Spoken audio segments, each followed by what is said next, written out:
Hello साथीहरू, यहाँ मैले चाहिँ कारको लाइसेन्स निकालिसकेको अनि मैले चाहिँ चलाउने कसरी अरे भन्ने बिर्सिसकेको भएर चाहिँ मम्मीले मलाई यहाँ गाइड गर्दै हुनुहुन्छ। अरे मम्मीसँग फेरि टडक सडक सबैको लाइसेन्स छ।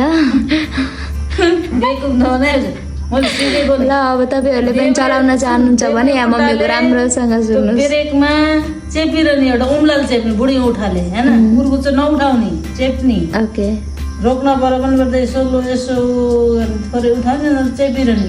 यो दिन दाहिने खुट्टा छ, दाहिने खुट्टामा एउटा दुईटा हुन्छ नि, एउटा ब्रेक हुन्छ एउटा यतापट्टि हुन्छ।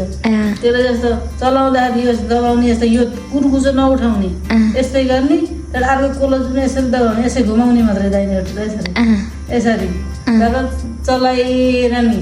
तर खुट्टा चाहिँ नउचार्ने, चलाइ रोक्नु पर्यो भने रोक्नु पर्यो भने ब्रेक यसको उठाउँदैन, यसलाई यसरी दबाउने, यसरी छोड्यो भने के हुन्छ? छोड्यो भने रोकिन्छ, दबाउने भने चल्छ।